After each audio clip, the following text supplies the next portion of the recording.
Hey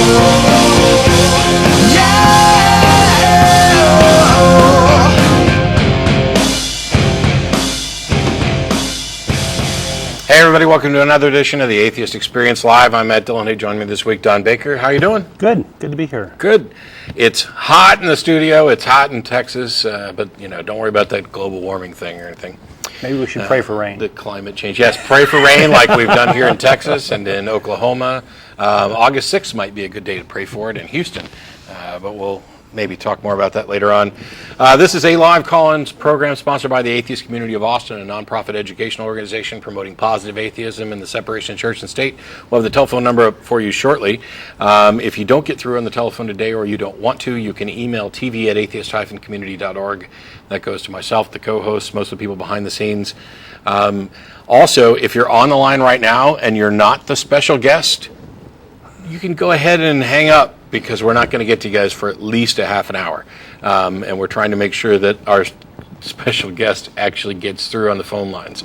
So we're clearing that up at the moment. In addition to this program, the ACA also sponsors a weekly, maybe sometimes bi-weekly internet audio podcast called The Nonprofits. For more information, go to nonprofitsradio.com. That's PROPAGTS.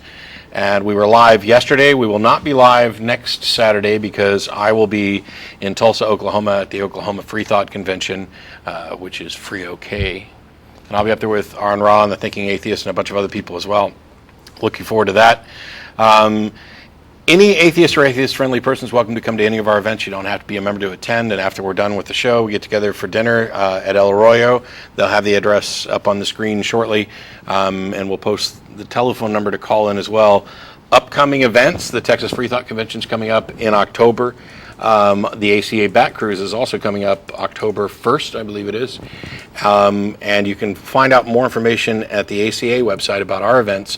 That's www.atheist-community.org for information about happy hour, blood drives, street cleanups, the 101,000 other things we do.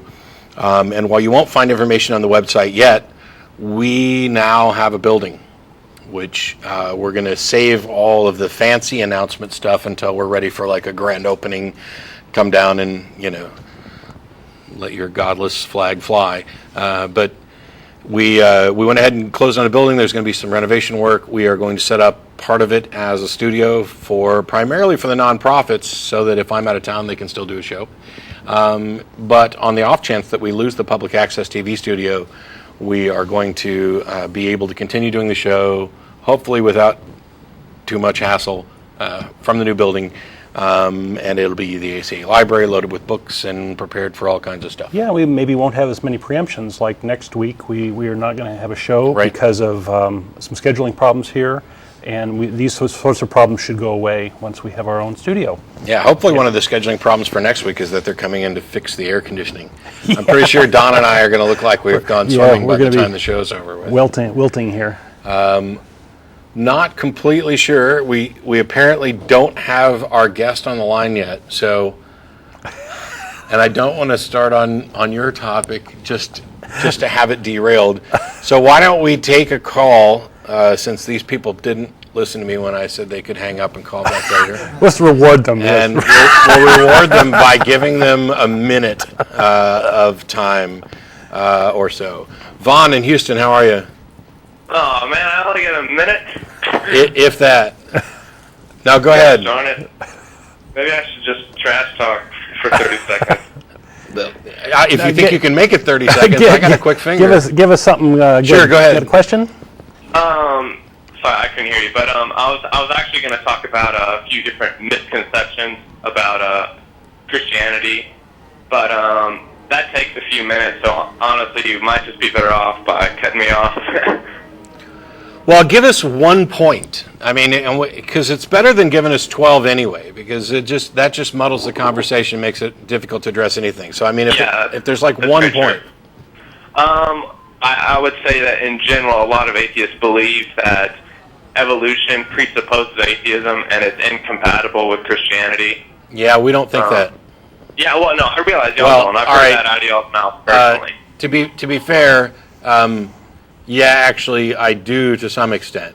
I mean, it just depends. I realize that there are plenty of Christians out there who accept evolution.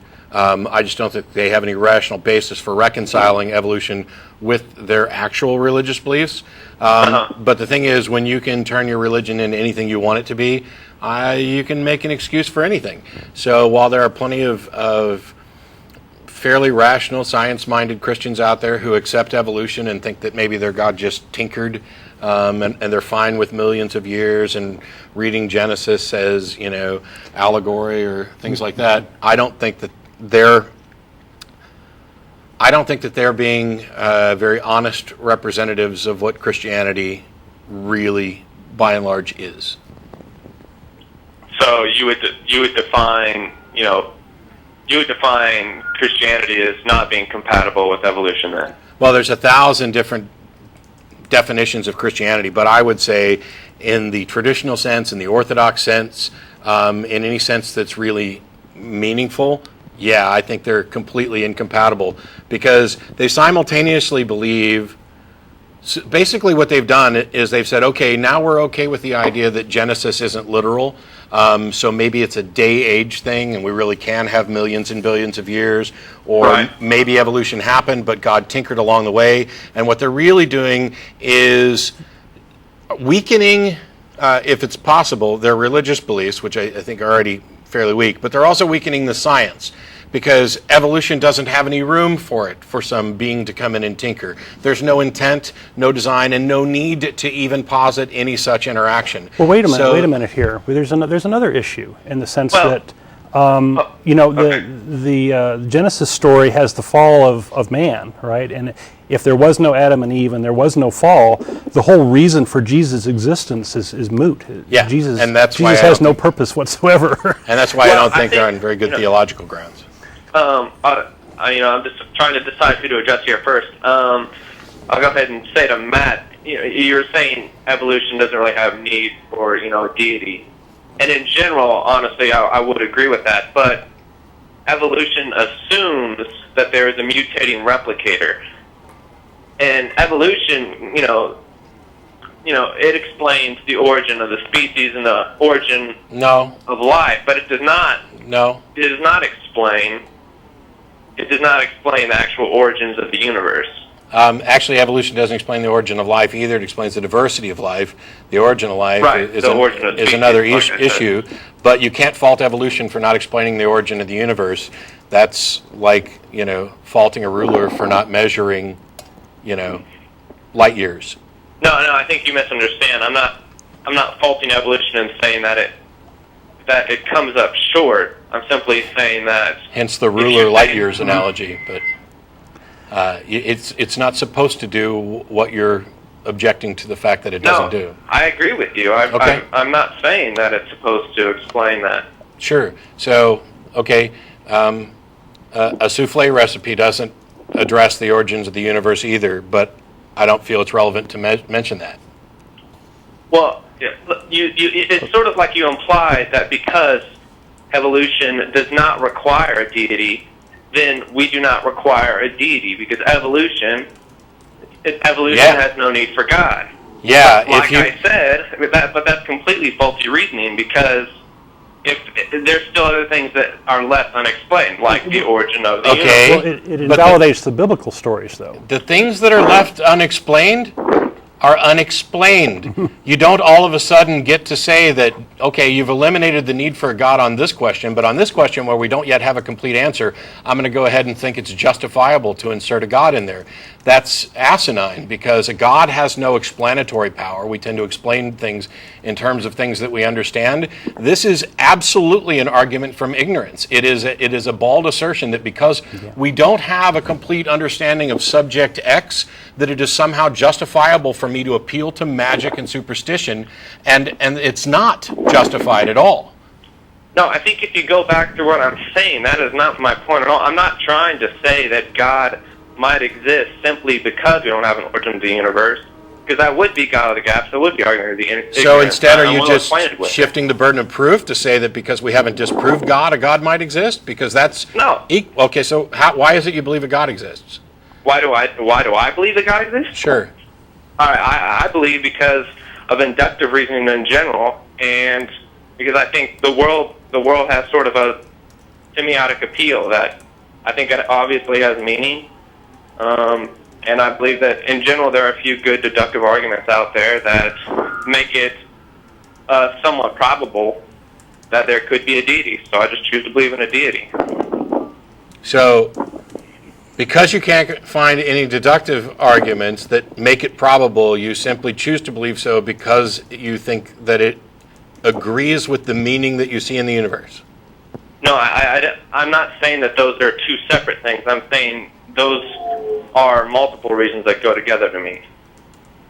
Yeah, but one of mine was actually a huge negative, and the other one was just a logical fallacy. So, but on that note, our guest is actually waiting on the phone. I don't want to keep him waiting much longer. So, if there's time this show, great. If not, try again in 2 weeks, or email TV to Atheist Community. Maybe we can talk about this more. Okie dokie. Thank you for your call. Sure. All right. Without any further ado, Dr. Paul, are you there? I'm not a doctor. Don't accuse me of that. I'm sorry. I got a high school diploma. I'm sorry. I just want to kind of, I don't know, elevate you a little bit because we've relied so much on your research in the past. For those who aren't aware, there's a really good paper that we've referenced a gazillion times that Gregory Paul wrote. Basically comparing societal health to religiosity and showing a negative correlation between the two. And we've pointed it out many, many times and used it for a number of things, not just explaining the meat of the actual study, but the difference between correlation and causation and making sure that people's arguments are clear. I had the good fortune to actually meet Greg when I was up at UMBC for a debate last October, I think it was. And he's called in once before, but today you want to call in and enlighten us a little on a new paper. So why don't you give us kind of a heads up on that? Yeah, this paper actually is dates from about the same time I did the evolutionary psychology paper a couple of years ago. It isn't that new. But, about not being a doctor, one of the cool things about me is I don't have a doctorate and I'm doing this advanced research. Mm-hmm. And I sent this paper out to the leading theologians, asking for comment, and nobody's replied to it because they can't come up with a good one. And also the previous caller, that actually set us up fairly well from what we're talking about. Cool. The basic thing is that, and by the way, I think that science can tell us a lot about things that people haven't really looked at, including issues of morality. Mm-hmm. And what the previous caller was doing was making a major mistake. And atheists do this too. And the basic mistake is the argument is often about does God exist or not. And I don't think that can be entirely answered. You can't entirely disprove that ghosts are haunting the house on the corner. But you can probably show it's not true. But likewise, I don't think you can entirely disprove the existence of a God or multiple gods. What you can do is test the morality of any god. And what can be done, and what I did in this paper, it's in Philosophy and Theology. You can access the text at my website, which is www.gspscienceofreligion.com. Is I've shown there's no way that a benign, loving Christian deity can exist. And I've done that by looking at the most tragic thing that's happened that people have really not been paying attention to, what I call the Holocaust of the children. Okay. I managed to get through a good chunk of the paper, and I don't know how many people are actually familiar with. I had a really interesting conversation, and let me see if this sets you up at all, where we had invited a minister on the show. Russell had him on, ostensibly to talk about the problem of evil, otherwise known as theodicy. But when he was on here, he absolutely refused to address the problem of evil at all and spent a lot of time talking about how cool he was and what nice things he was doing. It was as if he didn't understand the problem of evil at all. And in an email a few weeks ago, somebody, another Christian, wrote in to say that they thought he did a wonderful job of addressing the problem of evil. And as I tried to get them to explain exactly how he addressed the problem of evil at all, this individual's understanding was that the problem of evil was nothing more than evil exists in the world and Christianity doesn't have a good enough explanation for that, and thought that atheism had some some dog in that fight as well, that we don't have a good explanation for why there's evil, which is not only false, but it steps outside the bounds of this. So if you want, I figure you can go through a little bit of the research you did and some of the numbers that I think are incredibly eye-opening. Yeah, and it's kind of scary how people don't know some basic items, statistical items, that everybody should know. One of which, off the top, is how many people have been born so far. And a lot of people I've heard, even William Dembski, who's supposed to be a great mathematician, the intelligent designer, said 10 billion people born so far. It's the number of people born in the 20th century alone. There's a guy named Carl Haber who did a classic study on population today. It's about 100 billion people so far. It's a huge number. Wow. I'm surprised even. No, there were like 300 million people alive during the Roman Empire. They lasted 20 years. The turnover rate was tremendous. So that century alone, 1 billion people. Just adds up over the last 10,000 years since agriculture came in. So it's about 100 billion. Now, there's another frightening number that people haven't looked at. And I'm actually the first person to do this really simple calculation. I don't know why I'm the first person to do it. But it's how many people who've been born have died as kids. Yeah. And that's not hard to figure out. The British did demographic work in India in the late 1800s and the European studies too. Historically, the death rate of kids has been 50%. Wow. 50%. Yeah, it's shocking. So we're talking 50 billion dead kids so far. And that's the dead children after born. Pre-birth mortality rates may be up to 3/4 historically because the human reproductive system is so crappy. And you're talking then about the preborn who've died, are at least 100 billion, maybe 300 billion. Huge numbers. Yeah. Now, the scale of this is immense, and it's being ignored. And the implications are all over the map, not only for whether there's a good God or not, but it has crazy implications for who's in heaven and not, and so on. But anyway, the main thing about the children who've died is that most of them have died from diseases. Sure. And I want to stand back and just take a look at this a second. What's the basic premise of Christianity? There's one God, and also Islam, Christianity and Islam. There's one God who created the entire universe, this huge, vast thing. Well, where did this God stick us on? This tiny little speck of dust that's a death trap, loaded with so many diseases that it has killed off 50 billion children. And but isn't the universe made to support life? Pardon? Isn't the universe made to support life? This is we're not going to have time to go into this today, but this really challenges some basic things about, this concept that the universe is primed for life. It was just a little bit different, there wouldn't be life in it.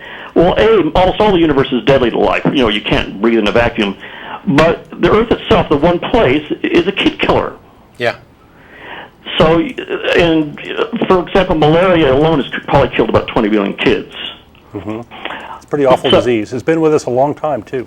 Yeah, well, it's a terrible tragedy. So this is the worst thing that's happened. And people tend to focus, like when there's the tsunamis hit Japan or the Indonesian one, people start talking about, is there a good God? Or there's the Jewish Holocaust.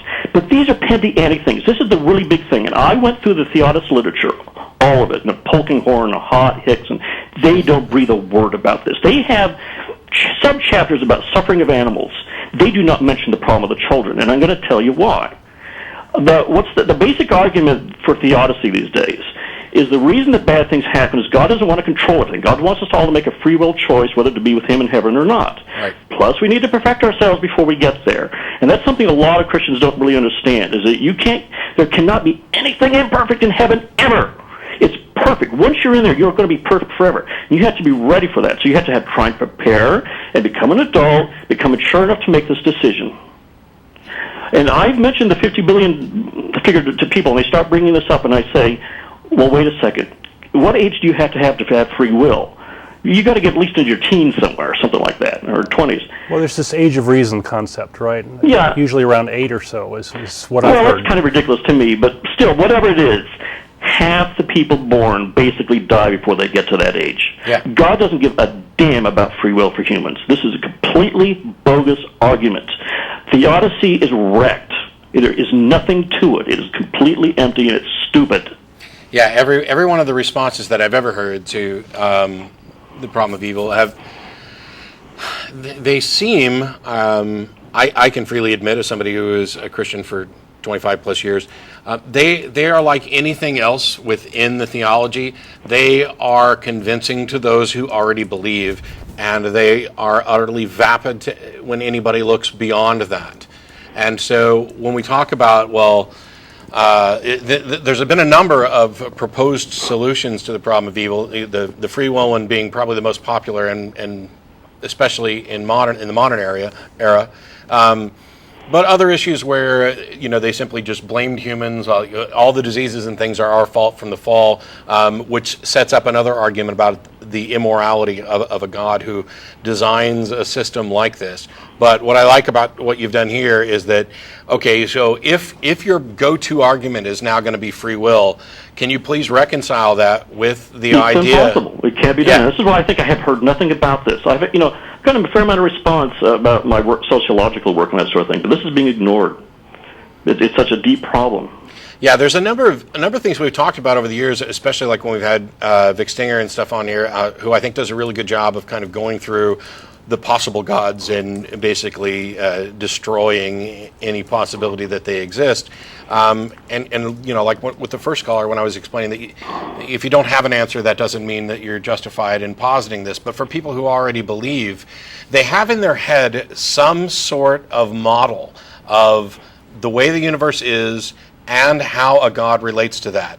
And in every case, when you drill down to the specifics of what they believe and compare them to the observations of the universe, it crumbles. And when we're talking about the case that you're raising particularly, where half of the people who have ever lived have died before they reach any sort of age of reason or responsibility, okay, that destroys the free will response. So exactly what could you possibly be left with? We've talked before about the fact that this God, in every incarnation, especially with Christianity, is a little like a Wile E. Coyote was Tracy Harris's example, where he goes through all these elaborate measures, in creating this vast universe in order to put people on there when they're purportedly his special creation.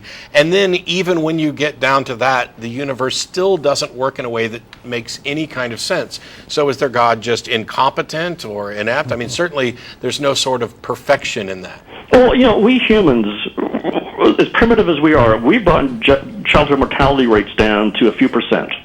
We can do it. So this idea that there's a God that's incompetent, the incompetence would be unbelievable. It's not an acceptable argument. Yeah. So even that doesn't work. What I'm thinking we should start doing is really emphasizing this, and I think it should become common knowledge among atheists that there are 50 billion dead children so far. I mean, most still don't know this, that there have been probably a couple 100 billion or more preborn who died, and really start throwing this at them and at theists, and do it in a very strong way.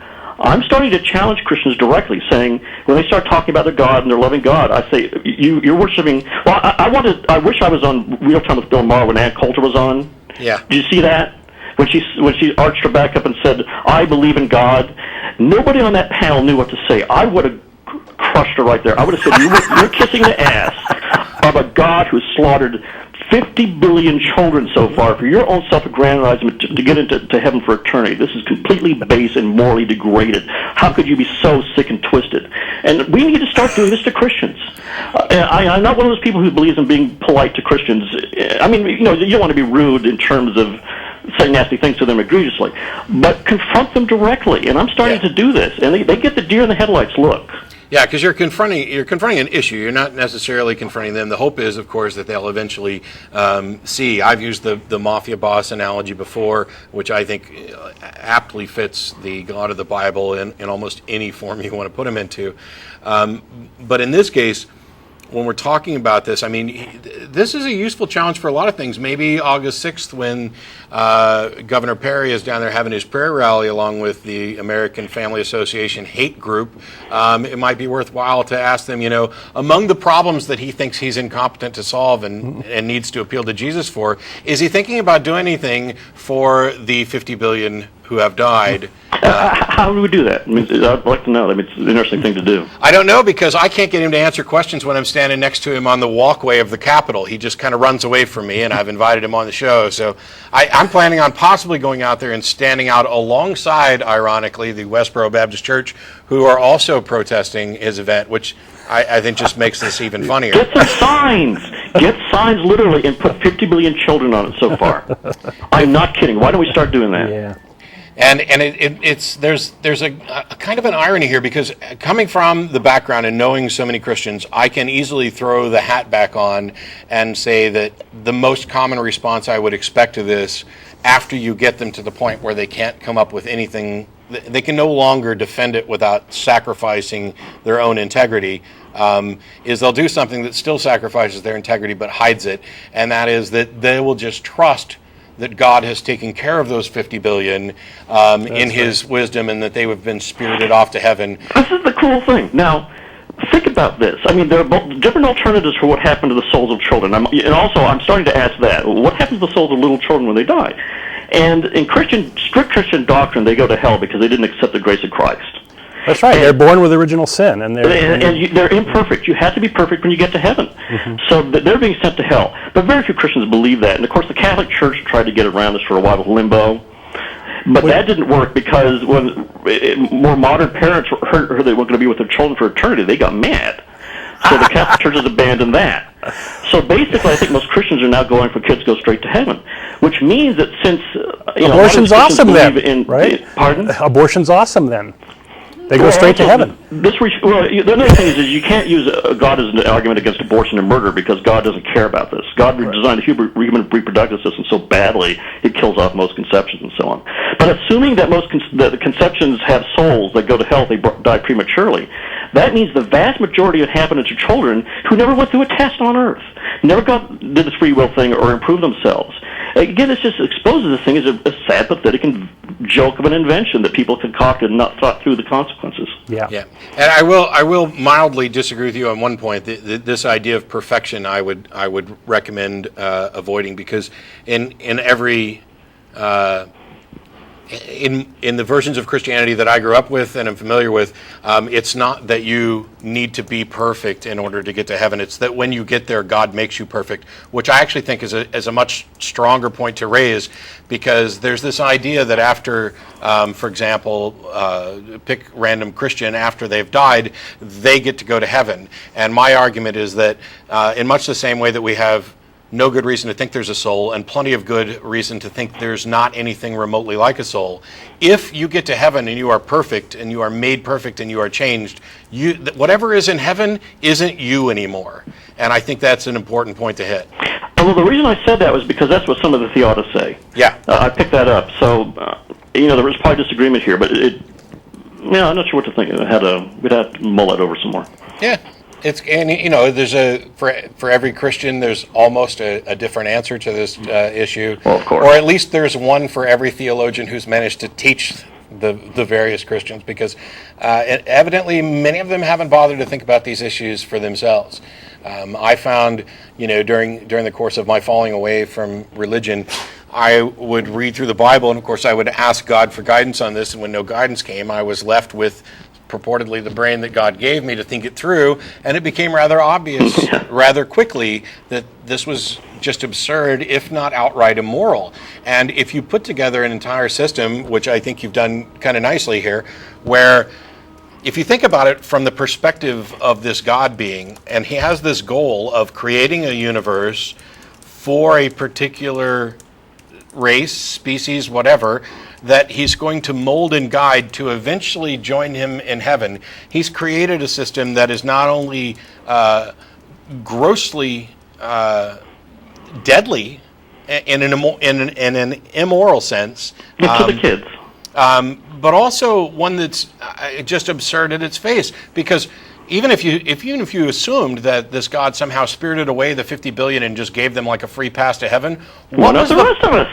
What was the point of putting them through those years of torture and the agonizing death in the first place? And for that matter, what's the point of putting anybody through it? Exactly. If he's all wise and knows everything that's going to happen, why not just skip to the end, put the people that he wants to have around him up in heaven with him, and get rid of the rest from the get-go without going through all the motions? I mean, this is I want to hear back from the theologians about this. Oh, another quick point is that God gave kids bad immune systems. He didn't even care about kids enough to give them decent immune systems to fight the diseases that he created. even worse. He gave them immune systems that are dependent on their mother. So if their mother's a batshit crazy anti-vaxxer, they're screwed. I can't begin to beat them up enough over that. But so thanks for leading into another good point. Yeah. On that note, Greg, I appreciate the call, and we've got like all the lines completely full, so I got to let you go today. Hopefully we'll get you back on. Hopefully we'll get you in Austin to actually talk some about this at some point. Okay. All right. Thanks much. Take it easy. Thank you for your work, Paul. Bye. Or Greg. Greg. So yeah, good stuff to look around for. You can just do a Google search for Gregory S. Paul, and you'll find not only the journal study that we've talked about before, but this new paper. Lots of things to look into there, and plenty to think about. Because one of the things, like at the end there, I managed to disagree with him on one little fine point, but that's good. It's healthy. Because, first of all, there's no easy answer to any of this, because there's 1,000 different denominations of Christians with, countless people who all have their own ideas. And I think it just shows another absurdity in this proposed plan of a wise God, when every individual sitting out there in the pew can have their own idea about this, and they are all completely convinced that they are the ones who have been chosen to go on and live forever in a heaven. It's a great mind game, yeah. isn't it? Yeah. It's like the best self-gratifying. It's like better than masturbation to sit there and think that you are I'm so special. Thank you for treating me so special. And I know that those, my terrible neighbors next door are going straight to hell because they're gay or Muslim or something like that. Look how much cooler my life is. And really, I think something that we haven't talked about enough that we really should is that with a handful of exceptions, and usually those exceptions are people who are having a really difficult time getting over religious indoctrination. Every atheist I've met who was previously religious has had nothing but positive things to say about how much more improved their life is. Not necessarily how much better their life is with regard to other people, because they are often ostracized and abused, fired, kicked out of their houses, things like that. But as far as how they feel about themselves, about their integrity, about their moral compass, about their ability to look around the world and in wonder and explore without the nagging guilt that is imposed by religion, I think that's a message that has to get out there, so that the people who are currently trapped in fear can step out away from that. And we need to build communities around so that they have a place to go during that transition process, and then be the next people to help after that. Yep. We got like 27 minutes left. Why don't we go out with calls? You want to do calls? That way, we're not kind of fighting with two topics and pushing out the callers, because I know a lot of our audience likes the calls. So yeah, I'll just defer and I'll take my topic next time. Cool. And if what we may do is, rather than have you wait until the next time you're on, which delays all your topics once, there may be a week coming up where I'll need a sub, and you can just sub in and do it then. Awesome. We'll see. We'll figure out the schedule afterwards. So we'll go ahead and take calls for however much time we got left. We got William in Bolivia, North Carolina. Again, right? Yeah, again. Sure. Actually didn't mean to call, but then I saw something in the newspaper that just hurt my head so bad I had to. Have you ever heard of the Society of St. Pius X? St. Pius X. No, I haven't. No. No, well, they've recently done a protest, and I'm just going to read you the headline. Okay. Small group of Catholics convinced Galileo was wrong after all. Yeah. Yeah. And there's a few people running around who still think the Earth's flat, and who think that homeopathy, that water has memory. People are going to be wrong about all kinds of things, no matter how many times they're proven wrong. Well, I mean, I guess just the fact that people are giving money to something that's wrong is what hurts my head so bad. Yeah. The good news I think, and I'm agreeing with and kind of stealing and modifying something PZ has said, is that I look forward to the day, like today we pick up that headline about people, a small group of Catholics who think that Galileo was wrong, and we chuckle because they're crazy and they have no impact on anything. I'm not chuckling. I'm sorry. Y'all might be, but maybe I'll chuckle later. I'm just hot. There's nothing to get hot about. Well, there's a lot of issues like that come up that are maddening, right? And Right. You're just touching the tip of the iceberg. I mean, obviously, it's worth getting upset if they are teaching children and basically ruining, lives and intellect for the future. But the thing that I kind of look forward to is the fact that I can read that and chuckle because I realize this is an incredibly small minority that has no impact on anything. And I look forward to the day when I chuckle at the same headlines when they read, small group of people still believe in a God or Darwin was wrong or something. Anything along those lines. Humor is a good coping mechanism if you can take advantage of it. Excuse me? Humor is a good coping mechanism with these situations like this. If you can find a way to laugh, you'll live longer. Yeah, and you'll have the last laugh. Good point. Much bigger fish to fry. If I worried about every little crazy person, my life would be miserable. But we agree that they're crazy. So. But thanks a lot for calling in, William. I appreciate it. Yeah, thanks for having me on again. Sure. Good day. All right. All right. Hey, look, we have a caller from Austin, Texas. I don't know where this is. Bob, can you tell us where Austin is? What do you mean? Well, we tend to not get any calls from the Austin area because we broadcast over the internet. So you're like the first caller that's from Austin in I don't know how long. So how you doing? Well, I'm doing good. I've actually got a proof for God. Do you know who Chris Langan is? I don't. No, but that name sounds familiar. Yeah, well, he has a proof for God, and he's a certified genius. He has an IQ of 210. It's higher than Einstein. Okay. Sounds like an argument from authority, but keep going. Well, I just wanted to introduce it to you, just so you know that it's not some crazy guy. Well, it doesn't. See, that's the point that I kind of made last week by dressing up in drag, is that the validity of an argument isn't impacted in any way by who makes it.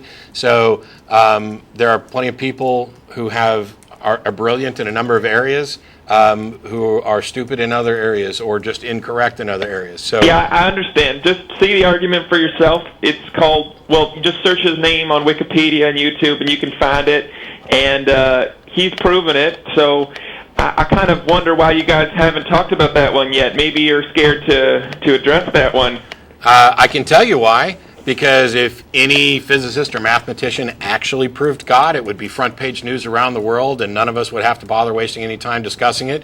Instead, what you're probably talking about is one of many crackpot theories coming from some otherwise brilliant people that has been largely discredited by their peers. Now, you got to remember, sometimes people are ahead of the times. Yeah, and sometimes they're not. And the time to believe them is when you've actually demonstrated that they're right. All right. We'd be happy to look at it. So we'll look at it. So now you can't say you don't know about it. You can't use that excuse anymore because I told you about it. Well, I don't even know what it is exactly. Well, actually, I can still use that excuse as long as I don't actually go look at it. But I will go look at it. And it may be that I've seen this before and dismissed it because if it's one intelligent person making an argument and it hasn't been peer-reviewed or supported by anybody, or if it's been discredited by others, then I don't need to waste any more time on it. Now, do I? So maybe you could, Bob, give us a 1 or 2 sentence version of what it's about. Well, I'll just let you take a look at it, but he proves from quantum physics and math and philosophy and logic that the universe is like a mind, and the question, whose mind? Well, that's God's mind. Yeah. There isn't anything in math that equals mind or God's mind. There isn't anything in physics that equals mind or God's mind, and there isn't anything in quantum physics that equals mind or God's mind. So no, you don't know that yet. So without being able to introduce those variables, I think he's a nut. But I'll look it up. Look it up because he says this argument is as irrefutable as 2 + 2 = 4. He says. Well, Okay. Lots of people say things. I would highly recommend that you stop depending on somebody asserting very strongly that something is true and actually dig around and look beyond it, because those mathematical disciplines don't have within them the concepts of minds, which means at best he's making an argument by analogy, which doesn't prove anything. Or misapplying the And I'm science. sorry, because people will call in to say, well, Einstein believed in a God. Well, yeah, he believed in, the Spinoza's God, the law of the universe, a thing as a God as a metaphor type thing. And whenever they raise this, they raise it as if, well, since you don't believe in a God, do you think you're smarter than Einstein? No, I'm not saying he believes in it. I'm saying he's got an argument for it with mathematics. If he's we'll got an check it out. argument that he says is irrefutable and he doesn't believe it, then he's even crazier than I thought. Okay. But thanks. Tell me the guy's name again, real quick. Chris Langan, Langan. Okay. And just one other thing before I go, I'll just take this off air. What makes you think that God is supposed to be moral? The last call you were whining about 50 billion children dead. Well, what makes you think in the Bible that he's supposed to save people? I don't. Okay, wow.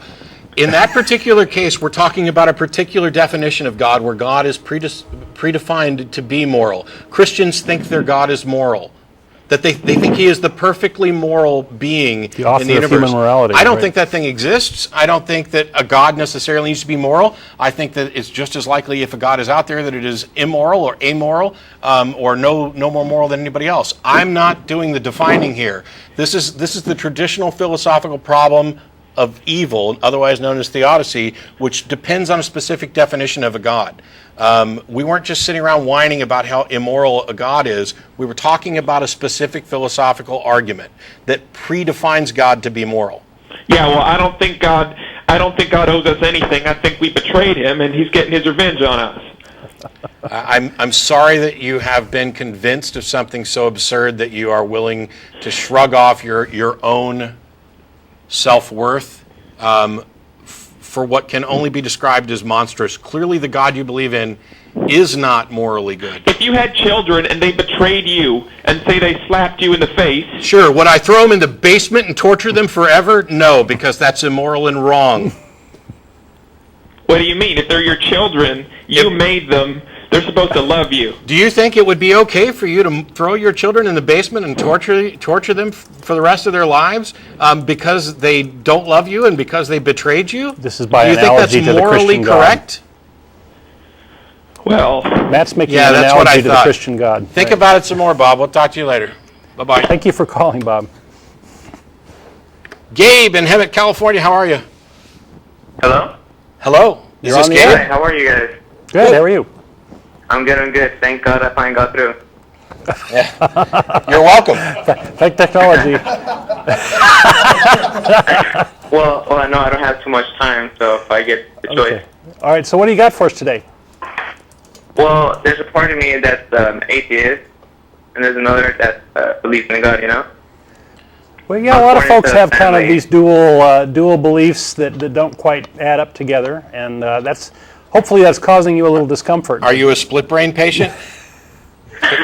Because that's the only case I know of where that's sound. No, I can understand what he's saying. I do understand kind of colloquially what you're talking about, but go ahead. Because I've been watching your guys' show for a while, and that's been, having me to think for a long time now. Cool. But, one question is, so you guys don't believe in exorcisms, right? Correct. Not at all. Well, I mean, I believe that people engage in a process that they call exorcism, but I don't think that there's anything supernatural about it. Yeah, I think So it's you guys like don't believe theater. in... I'm sorry? I said I think it's like theater. Oh. So you guys don't believe in ghosts, spirits, demons, or negative energy, right? Nope. I don't know if the Negative energy as in electrons or as in some kind of woo stuff? No, like, controlling over a mind or a body or any of that. Sure, no. So technically atheism is about God claims, but most atheists are also skeptics, and so all of these things that you bring up, the evidence is either non-existent or very weak for these sorts of things, and most folks that I associate with or in this group would claim that they're not supported by evidence, and therefore we shouldn't believe in them. Yep. So, would you guys personally engage or, experiment with a Ouija board? I've messed with a Ouija board before. Really? Sure. It's an interesting demonstration of the ideomotor reflex. Huh. Okay, well, So you can fake yourself out by controlling it without sort of realizing you're controlling it, and that's what he's talking about. And so, people read into it much more than deserves to be read into it. Yeah, do a Google search for ideomotor response or ideomotor reflex. It's one of those things along the lines of the placebo effect that we're still learning about, but there's no reason to suppose that there's anything supernatural going on.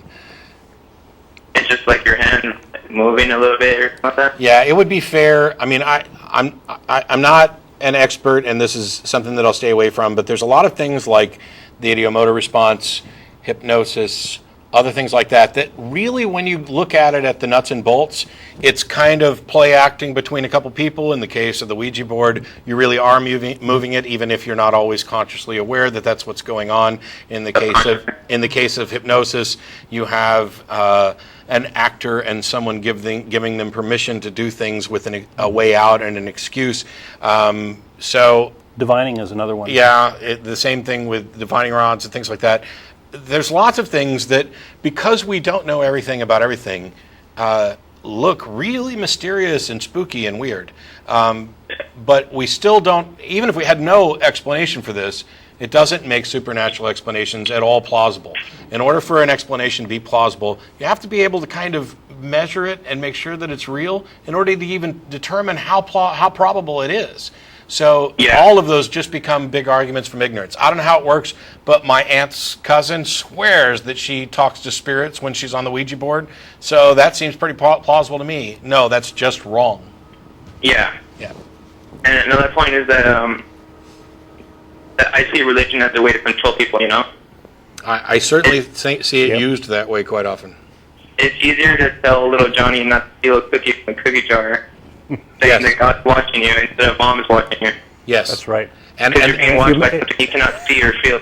yes. And you make more money as a minister if you keep your flock giving donations. Yeah, and there's a huge problem with using religion as a shortcut, even if your intent is to do good. I get asked quite a lot because I've discussed the superiority of secular morality. I had an email this week talking about, are you opposed to, for example, religion when it's used to free someone from an addiction? And my answer is yes, of course I'm still opposed to it.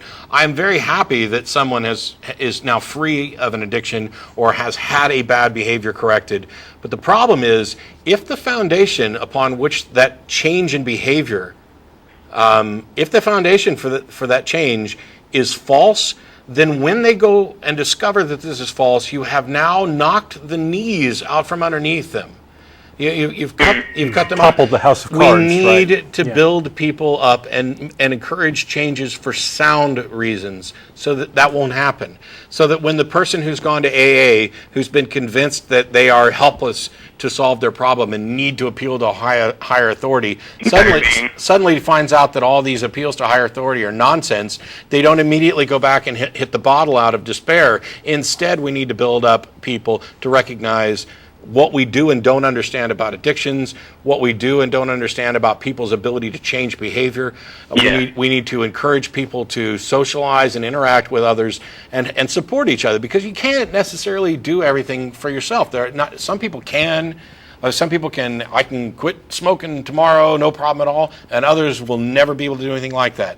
I've spent quite a bit of time over the past few weeks watching shows like Hoarders. Mm-hmm. Where once upon a time I would have just looked at the individuals on Hoarders and God, you guys are just filthy, disgusting people. And now that we're starting to learn a little bit more about mental issues, especially things that are conditions that the person isn't necessarily responsible for, we can actually work to change behaviors like that and help people live happier, productive lives across the board. And you don't always have to look at somebody and go, oh, you're just a disgusting pig. There are serious psychological issues that are behind a lot of that hoarding. And that goes for everything. So it's a big world. What I think is that your mind is so powerful. If I believe in a tooth fairy very, very strongly to my face, I might even see it when I'm sleeping, you know what I mean? Sure. Yeah, you can play mind games with yourself and psych yourself out, and it may not be the most healthy way of going forward for just this reason, that it's sort of based on a false premise, or it's not sound.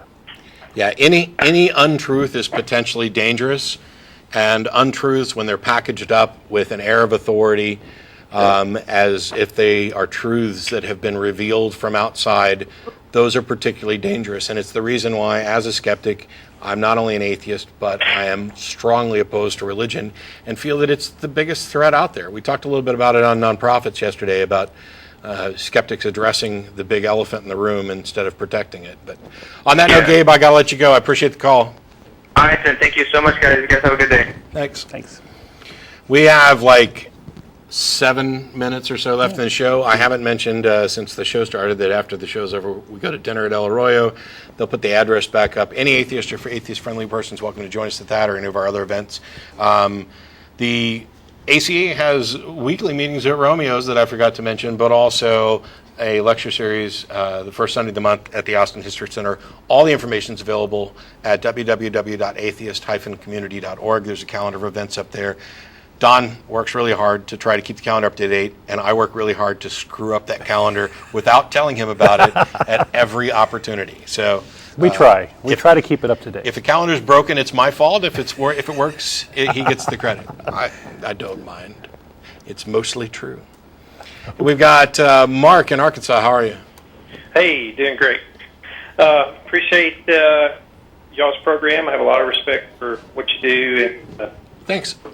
and everything you, or at least the way that you engage Christianity. The reason I was calling is I have a little bit of a problem with the way you answered the first caller today. Mm-hmm. And in my opinion, I think that evolution, if the theory of evolution is true, that is, if we're supposed to believe that natural selection and chance is the explanation for all life on Earth, then I think evolution has to, or at least science has to provide some sort of an explanation for how did matter give rise to life, and into vegetative life, and life. Yeah, I agree. Sure. I agree. And there are scientists working on that question. It's called abiogenesis, and there is a very active set of work going on. In fact, I think Harvard has even decided to choose it as one of the topics that they want to, as a university, invest some time and energy in. This is sort of an important philosophical question, right? Where did life come from? A lot of folks wonder that and want to know where it came from. One of the challenges, I think, is, and there has been a lot of progress in that area, by the way. There's the Miller-Urey experiment, there's the RNA world hypothesis, and these sorts of things. And John Oro has done a lot. Wikipedia's actually got a decent article on abiogenesis with links to the different studies. And it's definitely a question that has to be raised. But not having an explanation for the origins of life means we don't have an explanation. So the religious propositions aren't true until debunked. They're not true until they're proven to be true. So what I would think would be interesting was if for the Christians out there who accept evolution but are a little frustrated by the lack of good explanations for the origins of life, especially with the competing scientific theories, which don't take into account of God, I would like to see those Christians, for example, the intelligent design movement, maybe go out and develop some theories of their own and test that might be consistent with their belief in a God. Yeah, well, and I think there are some. If you're looking at kind of a naturalistic explanation of the origin of life, some assumptions that I think are in place that don't necessarily fit with the scientific data that we have available. Like what? And I think there are. What? Can you? I'm not trying to expect you to have every example memorized. I just want to know if you had an example. Yeah, I mean, like chemical evidence for the primordial soup is supposedly supposed to be in place in the early when the Earth. And there's really no theological basis for that. There's nothing that can kind of show conditions that would have to be present for life to begin, at least based on what's been done in laboratory conditions. A couple other things. Unfortunately, your phone was breaking up, so I missed several key words in there. If you want to try it again. Okay. I'm not fully understanding your point. Well, no, I'm saying there's some predictions that are made by naturalistic origin of life process that don't necessarily fit scientific data. Yeah, and so what doesn't doesn't fit the data? The chemical and physical conditions that exist on the early Earth, what naturalistic explanations say have to be present with the geological record. There's nothing that shows that those conditions even were close to being present, or that if they were present, that actually support life. Well, or the beginning of okay. life. I'll have to say that I think you're just mistaken there, because until we've solved the explanation for exactly how life arose, we don't have the data set that you're saying is refuted. I mean, if we don't know specifically what conditions were required in this particular instance, then we don't have any data that could be in conflict. You see what I'm saying? Well, that's my point. That's the thing. If we're going to believe that evolution is true, that all of life on Earth is a product of chance and natural selection, then there needs some sort of explanation for how this could have even got started. And from what I'm offering is, I think that there is a biblical explanation for how this process could happen that actually some of the scientific data, at least better than what the naturalistic explanation offers at this point. Okay. First of all, there's a biblical explanation, and there's a Quranic explanation, and there's an ancient Indian explanation, and 1,000 others that might explain universal origins. But your claim that fits the data better, I don't see how you can remotely say that when necessarily appeals to the supernatural, and you have absolutely no evidence to confirm that appeal to the supernatural is justified. Well, from a naturalistic perspective, with dealing with these sort of issues, I don't think it's fair to completely eliminate natural right from the start. No. We're not talking about philosophical naturalism, the assertion that the natural is all there is. I'm talking about methodological naturalism, which, if you had any evidence for the supernatural, it would then be rolled into naturalism as something that has been demonstrated to be true. So it doesn't matter what label you want to put on it. You are necessarily appealing to something that has no reason to suppose that it's actually true. And of course it fits, because it's designed to fit. When you create a panacea, of course it explains things.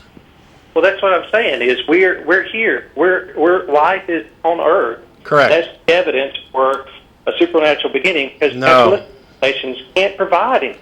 No, the existence of life on Earth is not confirmation of the supernatural.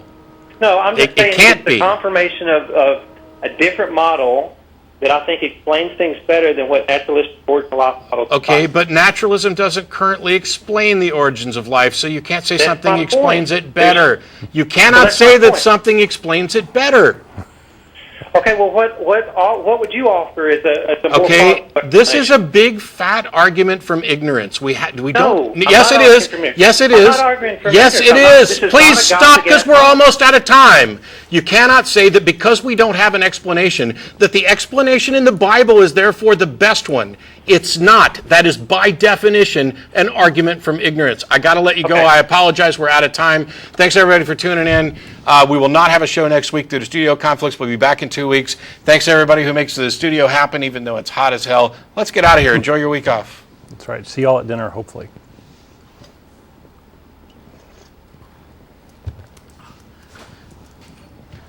It's not an argument from ignorance, because I said it wasn't. What?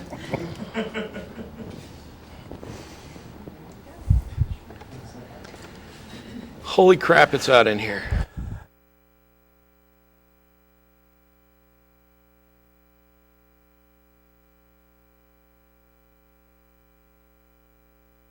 Well, I think we did.